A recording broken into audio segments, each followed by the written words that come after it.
দেশের সর্বোচ্চ আদালতে রাজ্যের শিক্ষক সংগঠন, রাজ্যের শিক্ষকরা বিশাল ধাক্কা খেল।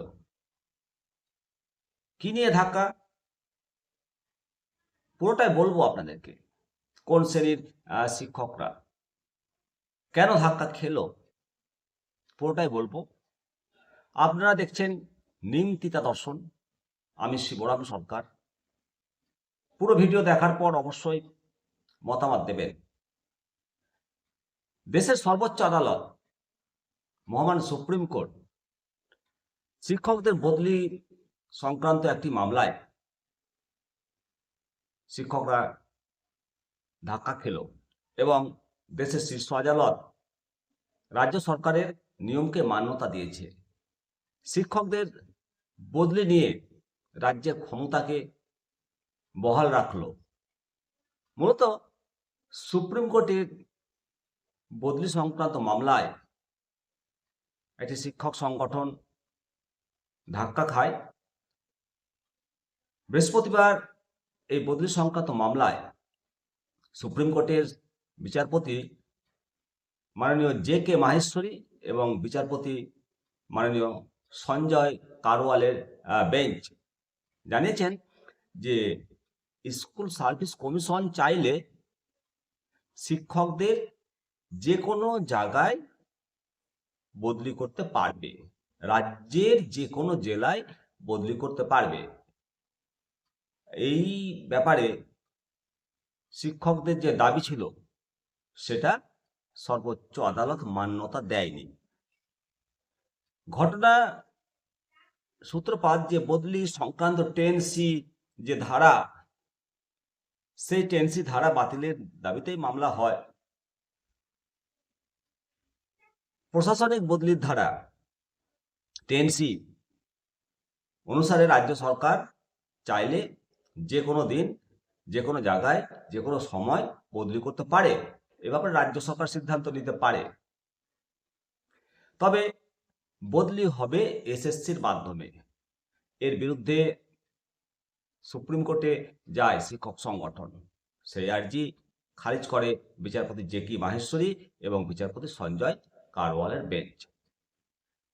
শীর্ষ আদালতে স্পষ্ট নির্দেশ দিয়ে অর্ডার দেন যে এসএসসি যে কোনো জায়গায় চাইলে বদলি করতে পারে। এর আগে বেশ কিছু শিক্ষককে বদলি করে রাজ্য। আর এই বদলি নিয়ে অভিযোগ উঠেছিল যে ওই বদলি নীতিতে রাজ্য সরকারের যে নীতিগুলো রয়েছে সেগুলো বিরোধিতা করায় তাদেরকে বদলি করা হচ্ছে এবং অভিযোগ বাড়ি থেকে কয়েকশো কিলোমিটার দূরের স্কুলে বদলি করা হচ্ছে। এমনকি অভিযোগ উঠে দক্ষিণবঙ্গের শিক্ষকদের উত্তরবঙ্গে বদলি করা হচ্ছে। এই নিয়ে মামলা হয় সুপ্রিম কোর্টে। সুপ্রিম কোর্টে মামলা করে শিক্ষক সংগঠন। যদিও সুপ্রিম কোর্টে রাজ্যের মতামতকে প্রাধান্য দিল, সুপ্রিম কোর্ট যে এই নির্দেশ দিয়েছে এতে রাজ্য সরকার এটাকে একটা বড় জয় হিসাবেই প্রাপ্তি মনে করতে পারে বলেই মনে হচ্ছে। মূলত এই যে রায়, এই রায়ের বিষয়ে হতাশা প্রকাশ করে এই বিষয়ে শিক্ষানুরাগী ঐক্য মঞ্চের সাধারণ সম্পাদক কিঙ্কর অধিকারী বলেন যে আমরা এই রায়ের ফলে হতাশ। সারপ্লাস ট্রান্সফারের ক্ষেত্রে আমাদের দাবি ছিল সুনির্দিষ্ট নিয়ম নীতির মাধ্যমে যথাসম্ভব কাছের স্কুলে বদলি করা যেতে পারে।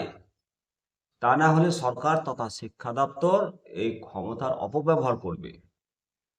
বদলির ক্ষেত্রে স্বজন পোষণ, দুর্নীতি আরো বাড়বে।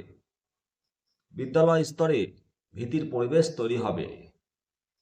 শিক্ষা দপ্তরের কাছে আমরা আবারও দাবি জানাচ্ছি সুনির্দিষ্ট নিয়ম নীতির মাধ্যমে প্রশাসনিক বদলি বা সারপ্লাস ট্রান্সফার নীতি কার্যকর করা হোক।